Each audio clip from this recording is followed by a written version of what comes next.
अध्यक्ष महोदय, सरकार में बैठी एक मंत्री महोदया कभी गैस सिलेंडर के दाम बढ़ने पर धरने पर बैठ जाती थी। आज गैस सिलेंडर के दाम जब 1000 के पार हो गए तो क्या माननीय मंत्री महोदया भूल गई कि सास भी कभी बहू थी? अभी मेरे एक बहुत सीनियर सांसद सदस्य ने बहुत अच्छी पंक्तियां की, महंगाई नहीं खर्चे बढ़ रहे हैं। मैं उनसे यही कहना चाहता हूं, जनाब गुमराह मत कीजिए ये कहकर कि महंगाई नहीं खर्चे बढ़ रहे हैं। जुबान तो है आपकी, लेकिन अल्फाज किसी और के बोल रहे हैं।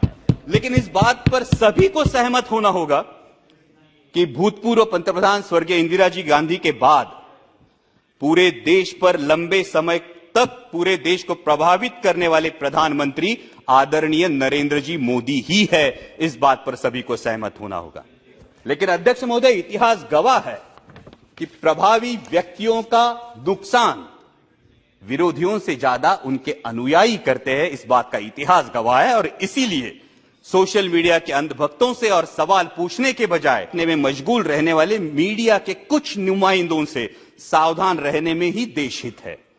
राष्ट्रपति जी ने कहा कि देश विकास की ओर बहुत तेजी से बढ़ रहा है, लेकिन अध्यक्ष महोदय, वास्तविकता यह है कि उतनी ही तेजी से मेरे देश का माहौल बिगड़ रहा है। G20 की हम अध्यक्षता कर रहे हैं, ये गर्व की बात है। और G20 का लोगो देखिए तो बहुत ही प्यारा लोगो है, जिसमें हम विश्व को बता रहे हैं वसुधैव कुटुंबकम। मैं जिस चुनाव क्षेत्र से आता हूं वहां संत ज्ञानेश्वर जी की संजीवन समाधि है। संत ज्ञानेश्वर जी ने तो पसायदान करके आता विश्वात्मके लाहो जोजे वांछीलतो ते लाहो ये कहा है, लेकिन हम विश्व को बता रहे हैं वसुधैव कुटुंबकम, लेकिन अपने ही देश के लोगों को बता रहे हैं ये तुम्हारा मुल्क नहीं, इस पानी पर तुम्हारा अधिकार नहीं। अध्यक्ष महोदय, सभी को याद होगा, बचपन में स्कूल में जाया करते तो 10 पैसे की लिमलेट की गोली खरीदते थे और 10 पैसे की लिमलेट की गोली शर्ट के कोने में पकड़ के दांतों से तोड़ के दोस्त को दिया करते थे। अध्यक्ष महोदय, तब फर्क नहीं पड़ता था दोस्त का नाम अमित है या अमजद। आज फर्क पड़ता है।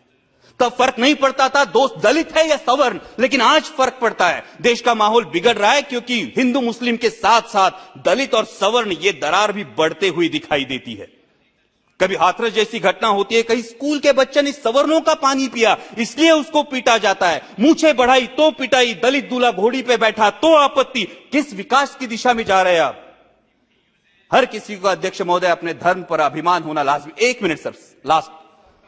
हर किसी को धर्म पर अभिमान होना लाजमी है, लेकिन धार्मिक अभिमान जब धार्मिक उन्माद पर उतर आता है तो इस अमृत काल में जो हलाहल पैदा होगा उसकी जिम्मेदारी कौन लेगा, उसके परिणाम कौन भुगतेगा?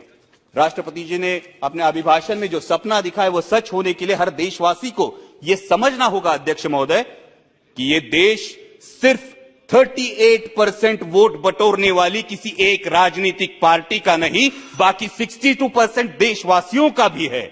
इस सच का सम्मान हो। भगवे से किसी को परहेज नहीं और होना भी नहीं चाहिए, लेकिन भगवा तिरंगे में से एक रंग है, इसी का सबको एहसास हो। दहलीज के अंदर कोई ईश्वर, अल्लाह, यीशु किसी की भी उपासना करे, दहलीज के बाहर कदम रखते ही वो सिर्फ और सिर्फ भारतीय हो। पंथ, प्रांत और धर्म से जुड़ी भावनाओं का जरूर सम्मान करे, लेकिन हर देशवासी की सर्वोच्च भावना राष्ट्र प्रथम हो। तभी अमृतकाल का अमृत अंतिम पंक्ति में खड़े अंतिम व्यक्ति तक पहुंचेगा। डाल डाल पर फिर सोने की चिड़िया का बसेरा होगा और इस अमृतकाल में मेरा राष्ट्र विश्व की महाशक्ति बनकर उभरेगा। जय हिंद, धन्यवाद। Thank you.